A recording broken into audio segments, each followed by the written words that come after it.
Umma Umaisah, seorang sahabat perempuan yang biasa kita kenal dengan nama Sulaim. Dia semasa Nabi Muhammad datang ke Madinah, dia perhatikan semua orang berusaha berkhidmah kepada Nabi Muhammad dengan apapun yang mereka punya. Ada yang punya uang, dibagi uang pada Nabi. Ada yang punya tanah, dibagi tanah kepada Nabi. Dan saudara sekalian saya muliakan, menurutmu yang berkhidmah memberi tanah kepada Nabi masa itu, dia jadikan tanahnya hadiah buat Nabi Muhammad alaihissalam sebagai bentuk khidmahnya kepada Nabi Muhammad. Adakah orang yang lebih beruntung daripada dia dalam menghadiahkan tanah kepada Nabi? Ketika sekarang kita lihat tanah yang dihadiahkannya menjadi Masjid Nabawi, bukan begitu? Adakah orang yang lebih beruntung daripada orang tersebut? Pada masa itu dia dengan suka hati, harta saya, tanah saya akan bagi kepada Nabi Muhammad alaihissalam.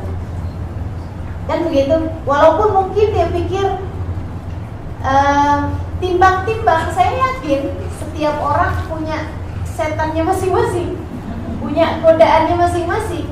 Tapi kan dia mengalahkan rasa takut fakirnya, mengalahkan rasa takut, wah berarti harta saya sekarang tidak lagi menjadi seperti yang dulu, dengan dia memberikan tanahnya tersebut kepada Nabi Muhammad alaihissalam.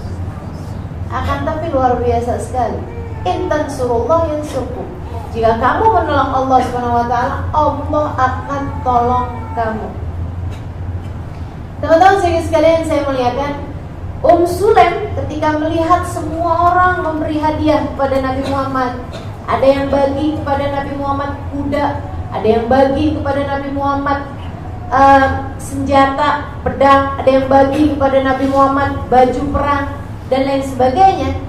Dia berpikir terus sampai satu hari dipikir, wah ini ide yang sangat bagus, pemikiran yang sangat bagus.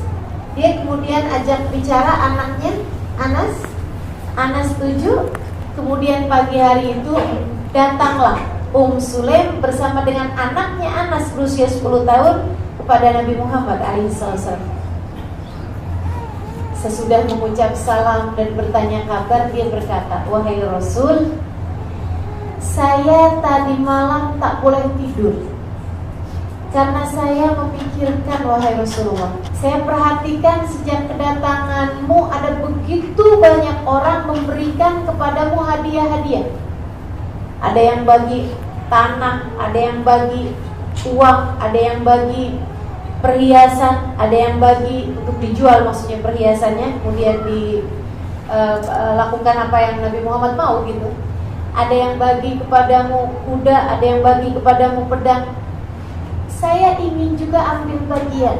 Saya pun ingin memberikan kepadamu sesuatu, wahai Rasul, hadiah untukmu sebagai bentuk khidmahku kepadamu ini, wahai Rasul. Akan tetapi sudah saya pikirkan, saya ingin memberikan kepadamu yang terbaik yang saya punya. Saya semalaman terus berpikir, apa yang terbaik yang saya punya?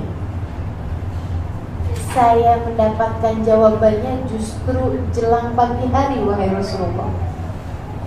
Hal terbaik yang saya punya dalam kehidupan adalah anak saya Anas. Maka saya hadiahkan ia padamu, wahai Rasulullah. Anaknya diberikan. Dia bilang, saya bingung hendak memberikan apa kepadamu, wahai Rasul. Hingga kemudian saya berpikir bahwa saya akan memberikan Anas padamu, wahai Rasulullah. Sekarang habis diberikan Anas kepada Nabi, Nabinya yang bingung. Wahai Sulaim, kalau saya diberi tanah, saya tahu mau buat apa. Kalau saya diberi kuda, saya tahu mau buat apa. Saya diberi pedang, saya tahu mau buat apa. Tapi kalau saya diberi anak, untuk apa dia, wahai Sulaim? Terserah kau, wahai Rasul. Saya hadiahkan ia padamu. Anak ini wahai Rasulullah sudah saya didik dengan sebaik didikan.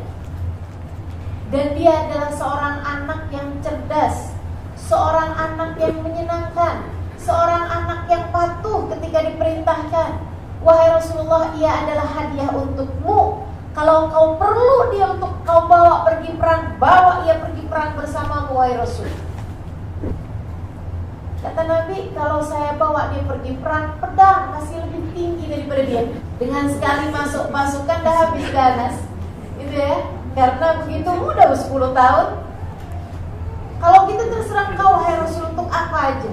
Nabi pikir sebentar, kemudian Nabi Muhammad bilang, bagaimana jika dia tinggal di rumahku dan berkhidmat urusan rumah tangga padaku wahai Sulaim? Lebih wahai Rasulullah. Bagaimana Anas? Tentu wahai Umi, ya. Kamu akan cucikan baju Nabi, kamu akan bersihkan perabotan Nabi, kamu akan sapukan lantai Nabi. Lebih ya Rasulullah. Sejak hari itu Anas tinggal bersama dengan Nabi dan berkhidmat kepada Nabi Muhammad SAW. Berapa lama? Sampai wafatnya Nabi. 10 tahun Nabi Muhammad masa di Madinah, Anas menjadi khadim Nabi Muhammad SAW. Berkhidmat kepada Nabi. Masya Allah. Dari cucikan piring Nabi, bersihkan baju Nabi, bersihkan lantai Nabi, apa aja yang Anas boleh buat, Anas buat. Anas berkata, terlihat sepertinya saya yang melayani Nabi Muhammad, padahal sejatinya justru Nabi Muhammad lah yang banyak melayani saya. Saya selalu diajarkannya berbagai macam hal. Saya diajaknya berdoa bersama.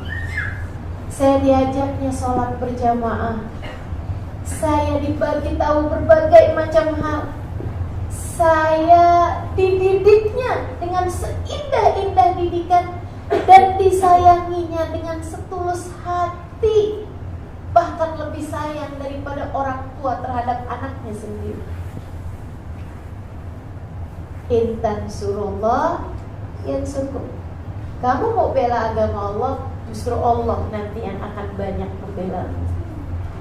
Kamu mau berkhidmat kepada Allah dan Rasulnya dalam ajaran agama ini, kamu akan lihat Allah dan Rasulnya akan melayani hidupmu dengan seindah-indahnya kehidupan. Saudariku sekalian saya muliakan, jangan pernah takut berkhidmat dalam agama ini.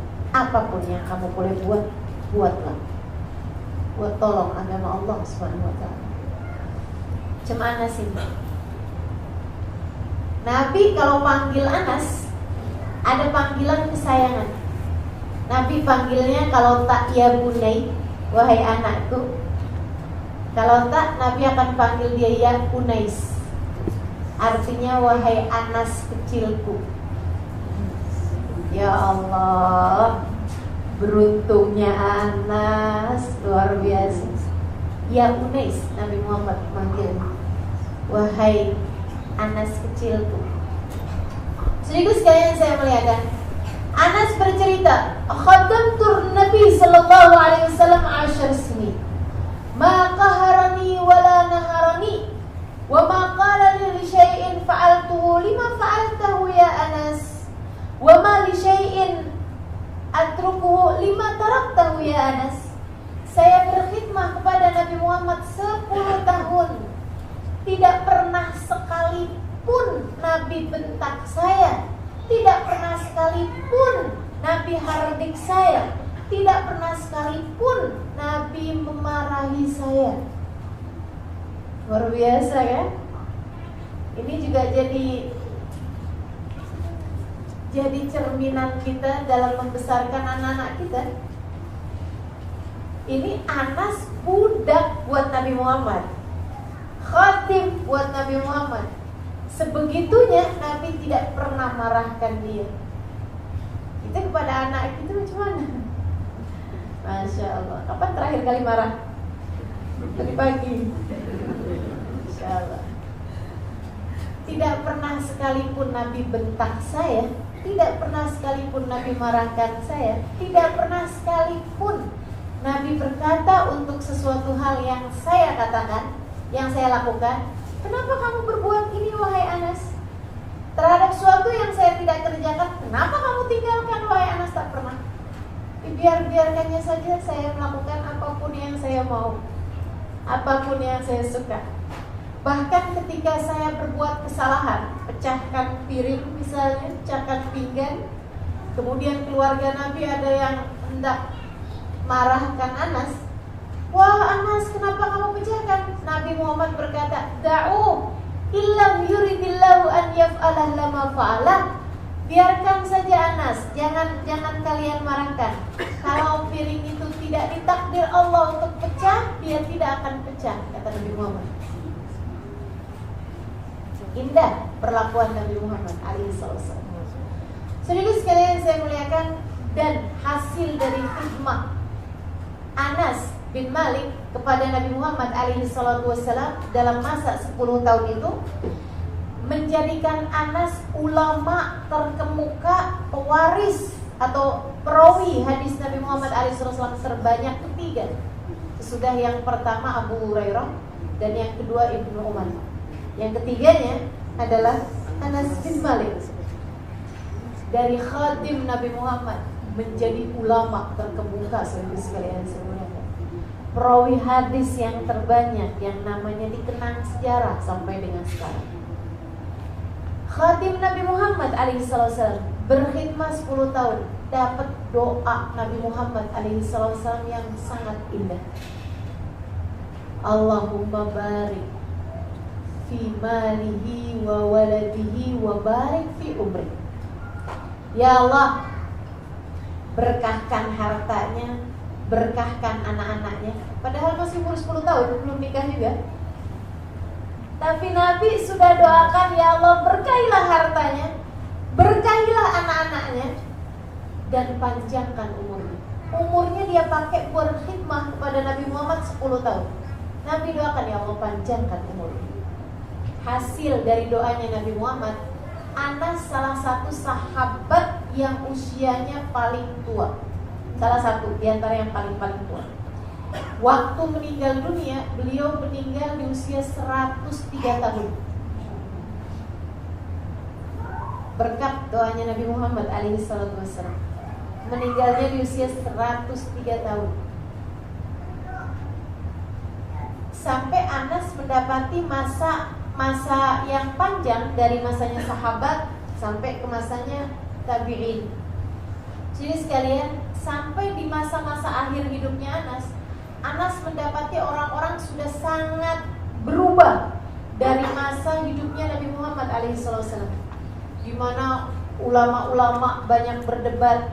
Dan ada satu waktu Anas mendapati beberapa ulama pada zaman tersebut memperdebatkan mengenai telaga Nabi Muhammad alaihissalam, apakah ada telaganya Nabi Muhammad alaihissalam. Anas ketika mendapati mereka ini, katanya Anas, ya Allah, saya tidak pernah menyangka dalam hidup, saya tidak pernah menyangka dalam hidup akan mendapati kalian orang-orang yang memperdebatkan mengenai telaga Nabi Muhammad alaihissalam. Karena saya telah mendapati umat sebelum kalian, artinya para sahabat, gitu ya, perempuan-perempuannya bahkan tidaklah mereka setiap kali habis selesai sholat akan beranjak dari tempat sholatnya kecuali sesudah berdoa, ya Allah, minumkan aku kelak di hari akhirat dari telaga Nabi Muhammad alaihissalam. Dulu perempuan-perempuan di atas kalian ini, orang-orang tua dari kalian, perempuan-perempuan, tiap kali habis sholat berdoa, ya Allah, minumkan kami dari telaga Nabi Muhammad alaihissalam. Dan kemudian baru generasi kalian aja sudah ragu-ragu terhadap keberadaan telaga. Astagfirullah, kenapa umur saya sampai sebegini tua, kata Anas. Saudariku sekalian yang saya muliakan, Anas berusia sangat tua berkat dari doanya Nabi Muhammad alaihissalam. Dan pula Anas dari berkatnya Nabi Muhammad SAW punya keturunan yang sangat banyak. Di saat beliau meninggal dunia, ketika beliau meninggal dunia, saudara sekalian saya muliakan, yang mensolatkan dari anak dan cucunya Anas, dari keturunannya Anas bin Malik mencapai 120 orang dari anak dan cucunya. Berkatnya berkhidmat pada Nabi Muhammad SAW. Dan hartanya membuat dia salah satu dari sahabat-sahabat terkaya. Beliau punya banyak sekali tanah, beliau punya banyak sekali kekayaan-kekayaan yang pernah pada satu waktu datang musim kering sampai membuat tanahnya tersebut banyak yang mati, tanamannya, tanaman kurmanya, tanaman yang beliau tanam itu banyak yang mati.